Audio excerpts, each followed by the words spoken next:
you very much. Well, good evening to all our hosts in the Republic of Korea, and good day to all distinguished delegates around the world from here in London, UK. Thanks, first of all, for this valuable opportunity to speak at the Digital at Sea Asia Pacific Conference.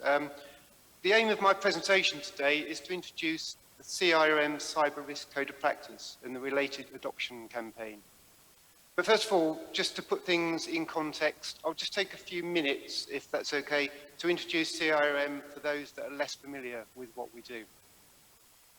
Next slide, please. Thank you. Comité International Radio Maritime is the leading international trade association for marine electronics companies. We bring our member companies together into a collective body with an influential voice at IMO and other bodies. And our members include equipment designers, manufacturers, service providers, system integrators, and software development companies. Next slide, please. Oh, I think we may... Oh, no, that's fine. Okay, good. Yeah, so just to give you some idea of our areas of interest, here's some of the types of equipment that our members manufacture, install and maintain. Next slide, please. And just a bit more context, these are the companies that are currently represented on our board of directors. So you'll see some big names there from the maritime, radio and navigation fields. Thanks very much. Next slide. Okay, so CIRM provides representation of the maritime electronics industry internationally.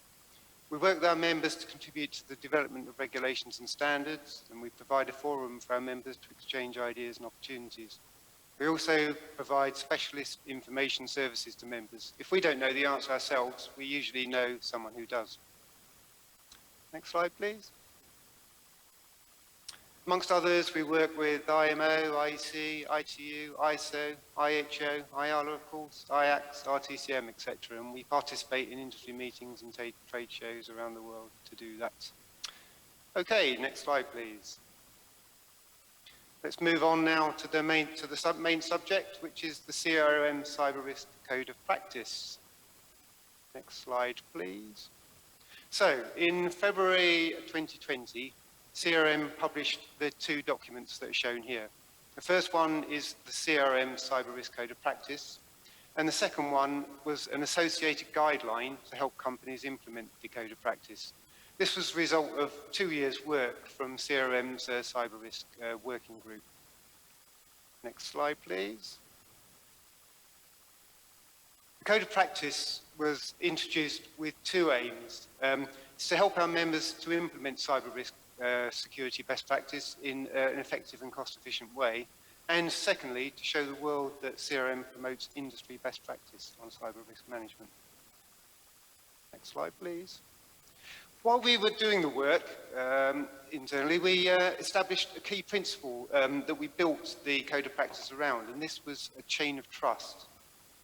In the chain of trust, every participant is responsible for providing the elements needed to establish a complete chain of cyber security. And vendors are just one link in that chain. Others include regulatory bodies, ship owners and operators. The Code of Practice is a way of demonstrating that the vendor's link in the chain is secure. Next slide, please. The Code of Practice itself consists of 6 guiding principles for vendors to establish their role in the chain of trust. So we're going to now just look at those 6 principles in a little bit more detail to give you some idea about what's actually in the Code of Practice. Okay, next slide, please. Yep, so next slide, we'll go through the 6 principles. Okay, thank you. The first principle is commitment to adherence and guidance. We've heard a lot at this conference so far on the importance of standards and providing a harmonised response to challenges faced by the shipping industry, and they're vital to the work of CIRM members. Under this principle, adopters of the code will make best efforts to deliver and maintain products and services with a defined level of cybersecurity and cyber resilience. And that's by compliance with standards and recommendations provided by international regulatory and standard bodies such as IMO, ISO, IEC, RTCM and IACS. There's now a good number of cybersecurity and cyber resilience standards out there that are directly related to our industry to draw on. For example, for secure networking, there's IEC 61162-460, and the first amendment of that was published last year. General requirements for navigation and communication equipment are set out in IEC 63154, which was published earlier this year. Work's also in progress at IEC on a new standard for secure communication between ship and shore. That's known as CIRM, and that's expected to be published next year. And also ISO, the International Organization for Standardization, is developing a maritime cybersecurity standard related to managing the cyber risk of operational systems. So there's quite a bit out there to draw on now. It's really starting to build up. Okay, next slide, please. This is the... Oh, are we on the same? Oh yeah, default, sorry, yeah. The second principle is default cyber secure. Under this principle, adopters of the code will make best efforts to ensure that their products are shipped in a state that's as secure as possible. The product and configuration can be set in either a secure or a non-secure mode. It will be set to the secure mode by default. Also, hidden or backdoor accounts will be minimized. Customers will receive advice on the impact of overriding and bypassing security measures. Okay, that's that. Next one. Next slide, please. Should be number 3, confidentiality. Thank you. Yeah, so the third principle is confidentiality. Vendors often have access to commercially sensitive information about their customers, and people and companies have a right to expect, and do expect now, that such personal and commercial data will be treated as confidential by vendors. So that's covered there. Okay, next slide, please. Principle number 4 is quality as the foundation for cyber risk management.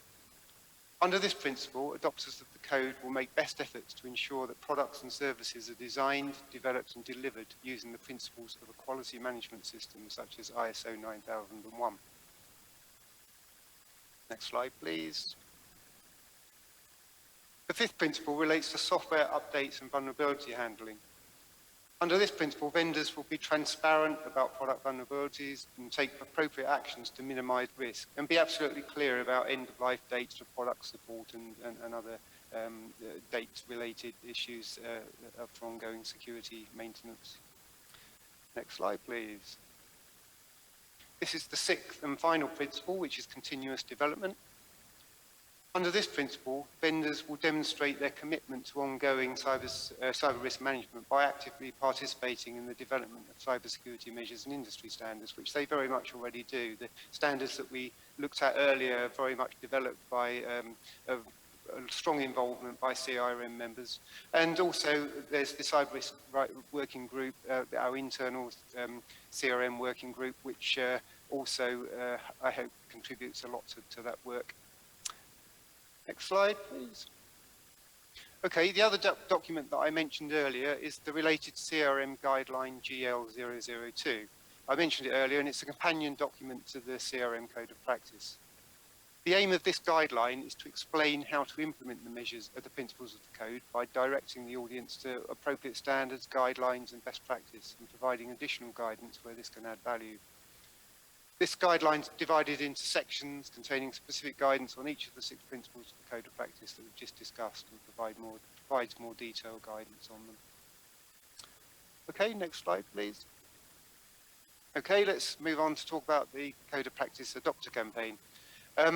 This was launched in December 2020, and the idea was to encourage our members to sign up to the CRM Code of Practice.